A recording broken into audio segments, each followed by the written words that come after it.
जय हिंद दोस्तों, आप सभी का एफडी क्लासेस में स्वागत है। आज हम 22 दिसंबर को जितने भी इम्पोर्टेंट करंट अफेयर बनेंगे उन सभी क्वेश्चन को डिस्कस करेंगे। यदि आपको किसी भी क्वेश्चन में किसी भी प्रकार का डाउट हो तो कमेंट जरूर कर देना है। यदि आप हमारी वीडियो में पहली बार आए तो चैनल को सब्सक्राइब, लाइक और शेयर जरूर कर देना है। इनके साथ ही बेल आइकन के बटन को जरूर दबाएं जिससे कि आपको नोटिफिकेशन मिल सके। चलिए, कल हमने जितने भी क्वेश्चन देखे हैं उन सभी को एक बार रिवाइज कर लेते हैं। उनके बाद आज का क्वेश्चन देखेंगे, जिनमें से पहला क्वेश्चन देखिए। कल का पहला क्वेश्चन है ठाकुर प्यारेलाल सिंह की जयंती कब मनाई जाती है? तो इनका सही आंसर होगा हर साल ठाकुर प्यारेलाल की जयंती 21 दिसंबर को, माफ कीजिएगा यहाँ पे टाइपिंग मिस्टेक है, 21 दिसंबर को हर साल ठाकुर प्यारेलाल की जयंती मनाई जाती है। इनके साथ ही याद रखें आपको, ठाकुर प्यारेलाल सिंह की जयंती के साथ प्रदेश में पंडित सुंदरलाल की जयंती भी 21 दिसंबर को ही मनाई जाती है। चलिए, नेक्स्ट क्वेश्चन क्या था कल का हमारा? प्रदेश में पौरी दरवाजा किस जिला में स्थित है? इनका सही आंसर क्या होगा? प्रदेश में पौरी दरवाजा सरगुजा जिला में स्थित है।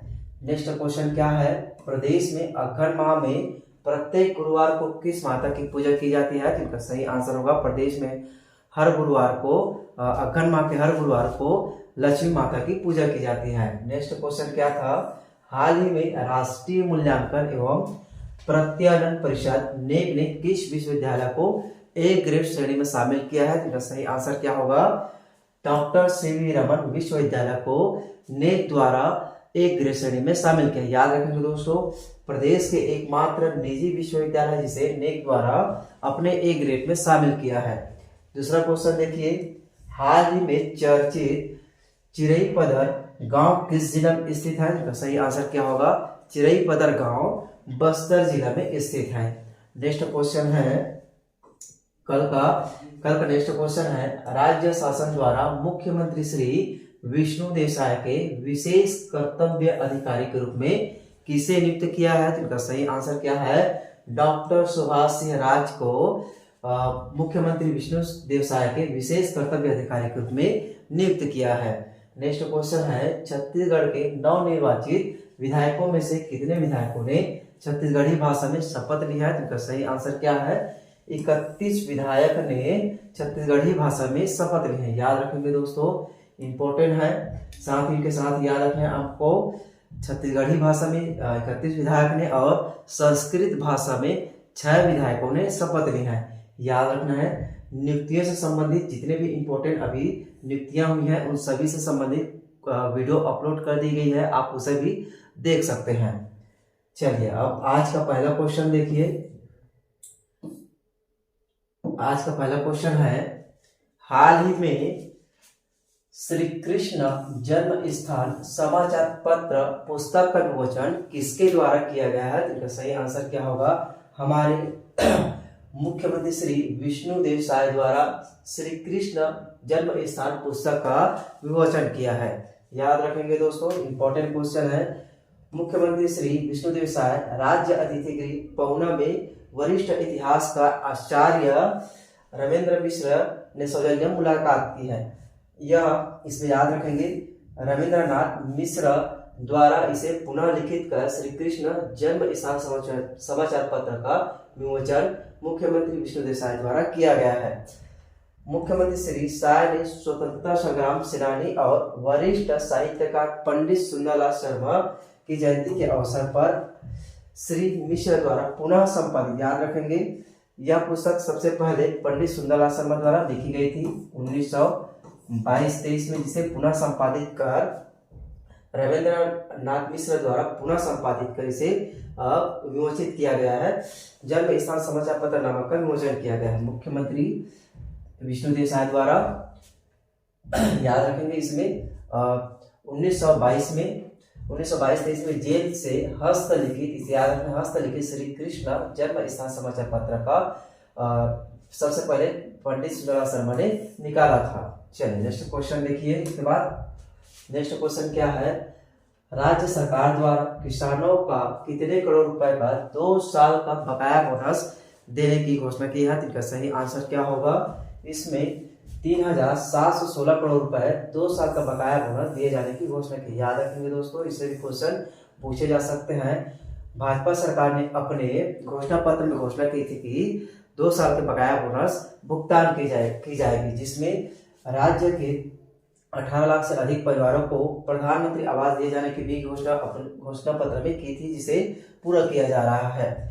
किसानों से प्रति एकड़ 21 क्विंटल धान की 3100 रुपए में खरीदी करने की भी वादा की थी, जिसे भी पूरा की जा रही है। साथ ही अब किसानों को 2 साल का बकाया बोनस भुगतान किए जाने की तैयारी की जा रही है। याद रखेंगे दोस्तों, मुख्यमंत्री श्री विष्णुदेव साय ने कहा है कि 25 दिसंबर, इस डेट को आपको याद रखना है, 25 दिसंबर को पूर्व प्रधानमंत्री भारत रत्न स्वर्गीय श्री अटल बिहारी वाजपेयी की जयंती पर राष्ट्रीय सुशासन दिवस के अवसर पर राज्य के किसानों को खरीफ विपणन वर्ष 2000, आपको इस डेट को जरूर याद रखें, इस वर्ष को, दोनों वर्षों को और इस डेट को याद रखना बहुत ही इंपॉर्टेंट है। 2014-15 एवं 15-16 की बकाया धान की बोनस राशि 3,716 करोड़ 38,96,000 रुपए का भुगतान करने की फैसला की है। इसमें याद रखेंगे सुशासन दिवस कब मनाया जाता है, तो 25 दिसंबर आपको याद रखना है। इसी के दिन याद रखना है आपको, श्री अटल बिहारी वाजपेयी जी की जयंती भी 25 दिसंबर को ही मनाई जाती है, इसे आपको याद रखना है। इसमें आपको याद रखना है 2014-15 और 2015-16 दोनों वर्ष के बकाया बोनस को भुगतान करने की राज्य सरकार द्वारा फैसला ली है। चलिए नेक्स्ट क्वेश्चन देखिए, छत्तीसगढ़ राज्य महिला आयोग के अध्यक्ष कौन है? इंपॉर्टेंट क्वेश्चन है दोस्तों, यह बहुत विवादित और चर्चित विषय था, इसलिए आपको याद रखना है। छत्तीसगढ़ राज्य महिला आयोग के अध्यक्ष कौन है? इनका सही आंसर क्या होगा? डॉक्टर किरणमयी नायक अभी वर्तमान में छत्तीसगढ़ राज्य महिला आयोग के अध्यक्ष है। आप इमेज में देखिए, यह है किरणमयी नायक जी।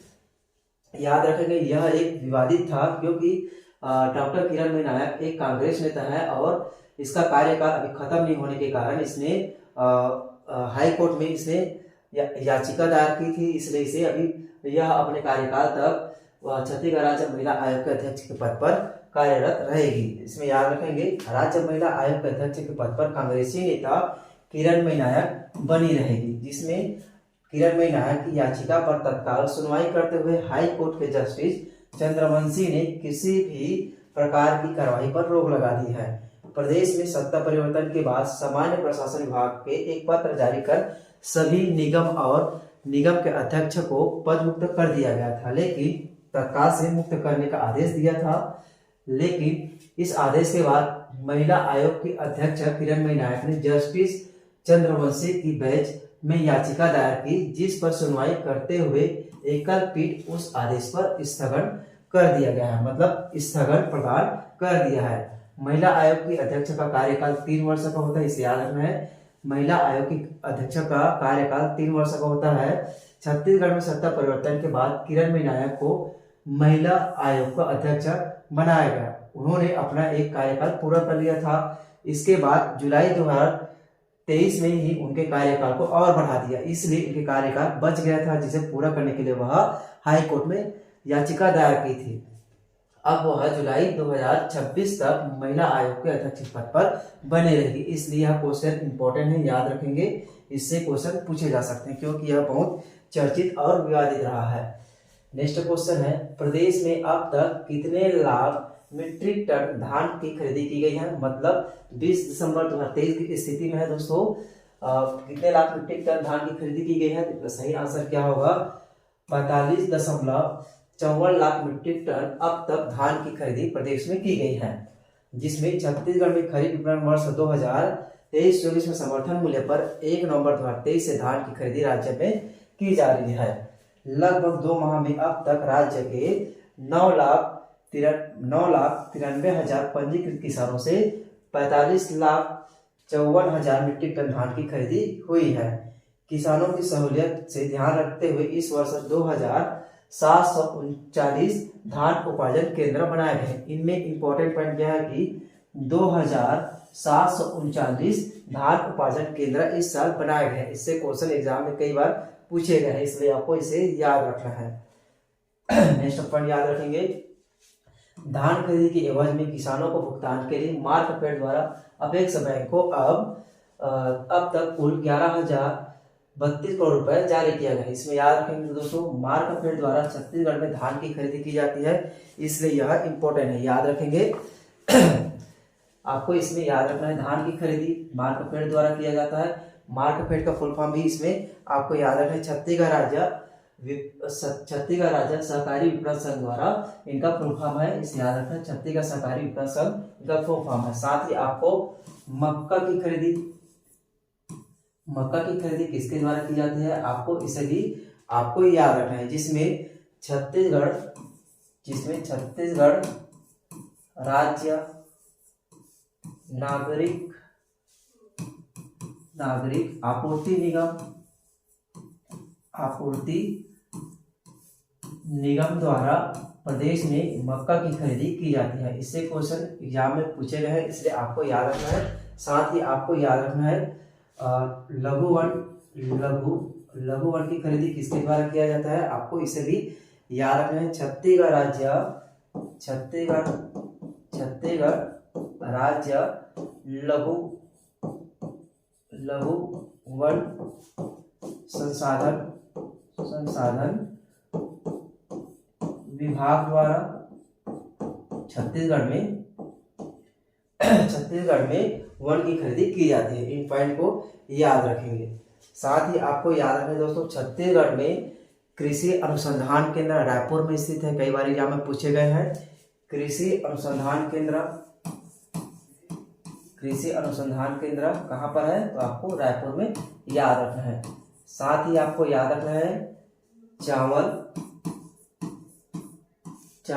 अनुसंधान केंद्र कहाँ पर स्थित है, चावल अनुसंधान केंद्र लाभांडी आपको याद रखना है, लाभांडी में चावल अनुसंधान केंद्र स्थित है। इसे 1903 में स्थापना की, इसे आपको याद रखना है। साथ ही छत्तीसगढ़ में कृषि से संबंधित याद रखेंगे, छत्तीसगढ़ में धान खरीदी को पूर्णतः कंप्यूटरीकृत कब से किया गया, तो इसको आपको याद रखना है 2007-08 से छत्तीसगढ़ में धान की खरीदी को पूर्णतः कंप्यूटरीकृत किया गया है, इसलिए इंपॉर्टेंट है, इसे याद रखना है। साथ ही आपको इसमें याद रखना है दोस्तों, छत्तीसगढ़ में प्रथम किसान शॉपिंग मॉल कहाँ स्थापित की है, इसे भी आपको याद रखना है। छत्तीसगढ़ में प्रथम किसान शॉपिंग मॉल सेंटर राजनांदगांव को याद रखना है दोस्तों, यहाँ पर 2010 में छत्तीसगढ़ में स्थापित की है, इसे भी आपको याद रखें, इंपॉर्टेंट है दोस्तों, इन सही पॉइंट को याद रखेंगे। चलिए नेक्स्ट क्वेश्चन देखिए, नेक्स्ट क्वेश्चन क्या है, छत्तीसगढ़ राज्य में वर्ष 2023-24 में कितने लाख मीट्रिक टन धान खरीदी का अनुमानित लक्ष्य रखा गया है, तो इनका सही आंसर क्या होगा, 130 लाख मीट्रिक टन धान खरीदी की लक्ष्य रखा गया है, याद रखेंगे दोस्तों, इंपॉर्टेंट है, कई बार इससे भी क्वेश्चन पूछे गए हैं।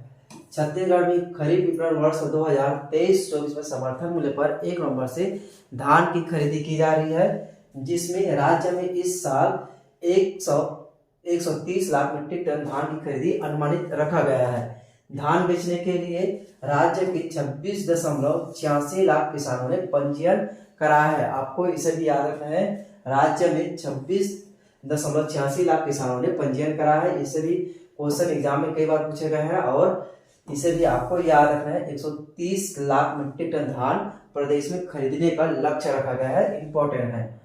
चलिए नेक्स्ट क्वेश्चन, मेजर ध्यानचंद खेल रत्न पुरस्कार 2023 से कितने लोगों को सम्मानित किया जाएगा, तो इनका सही आंसर क्या होगा, 2 लोगों को मेजर ध्यानचंद खेल रत्न पुरस्कार से पुरस्कृत करने की घोषणा की है, जिसमें युवा कार्यक्रम एवं खेल मंत्रालय ने राष्ट्रीय खेल पुरस्कार 2023 की घोषणा कर दी गई है। ये अवार्ड 9 जनवरी 2023 को राष्ट्रपति भवन में भारत के राष्ट्रपति द्वारा प्रदान किए जाएंगे, जिसमें इस बार मेजर ध्यानचंद खेल रत्न अवार्ड बैडमिंटन खिलाड़ी, आपको याद है खिलाड़ी का नाम, जिसमें बैडमिंटन खिलाड़ी चिराग चंद्रशेखर शेट्टी और रेकी रेड्डी सात्विक साईराज को प्रदान किए जाएंगे। इस दोनों खिलाड़ी के नाम याद रखना है आपको, बैडमिंटन खिलाड़ी है दोनों, याद रखेंगे।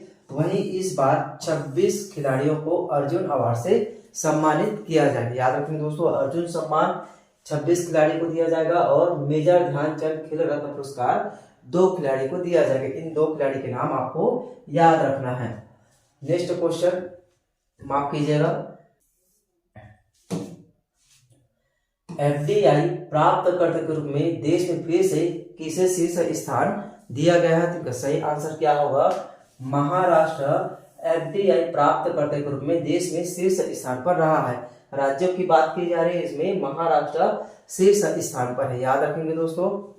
और भारत में सबसे विकसित अर्थव्यवस्था वाले राज्य के रूप में महाराष्ट्र ही है, इसे भी आपको याद रखना है। महाराष्ट्र के उद्योग मंत्री उदय सामंत ने कहा है कि राज्य के पिछले 3 महीनों में 28,868 करोड़ रुपए का प्रत्यक्ष विदेशी निवेश मतलब एफडीआई प्राप्त किया है।